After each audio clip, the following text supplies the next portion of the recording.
নমস্কার বন্ধুরা, কেমন আছেন সবাই? আশা করি সবাই ভালো আছেন। তো আজকে নিরামিষ কচুর শাকের ঘন্ট করব।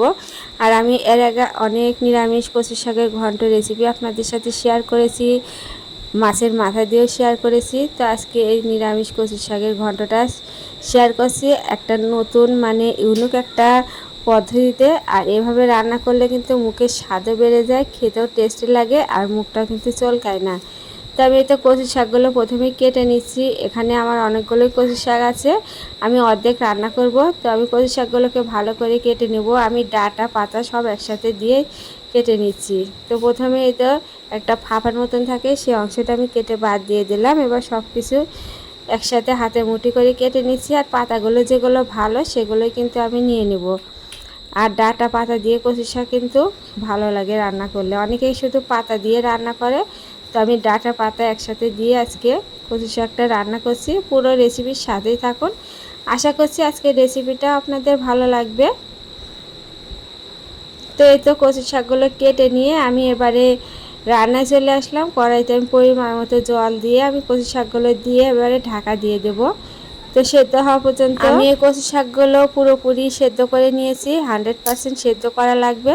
তো আমি পুরোপুরি সেদ্ধ করে নিয়েছি। এবারে আমি ঢেলে জলটা একবারে ছেঁকে নেব, যাতে কচু শাকে কোনো রকম জল না থাকে। তো জলটা বের করার জন্য আমি একটা ঝাঁকাতে কচু শাকগুলো ছেঁকে নিলাম। আর এদিকে আমি আবার রান্নায় চলে আসলাম।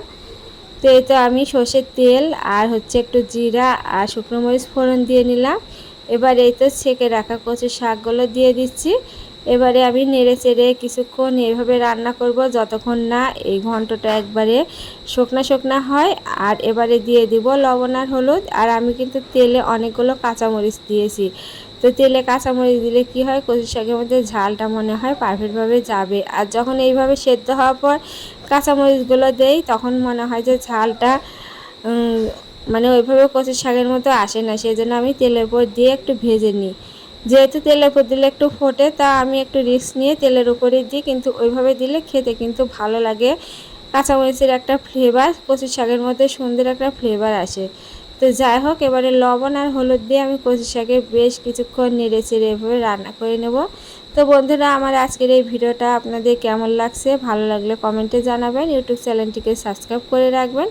আর ফেসবুক থেকে দেখলে লাইক এবং ফলো দিয়ে আমার পেজের পাশেই থাকবেন এবং শেয়ার করে দেওয়ারও অনুরোধ জানাচ্ছি। তো কি এমন জিনিস দিলে কচু শাকটা কিন্তু খেতে ভালো লাগবে আর মুখ চলকাবে না, সেটা হচ্ছে এই যে লেবু।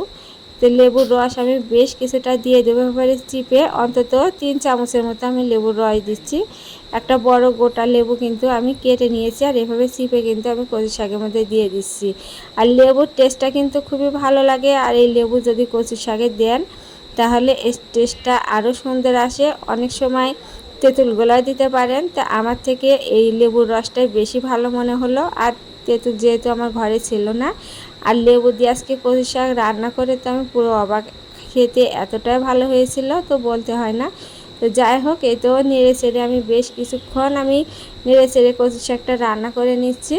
আর কচু শাক কিন্তু রান্না করতে এখন একটু সময় লাগে, যেহেতু জলটা শুকিয়ে না গেলে অতটা ভালো লাগবে না।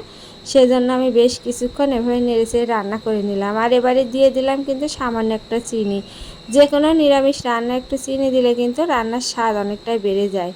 তো এই তো আমার কচু শাক রান্নাটা হয়ে গেছে।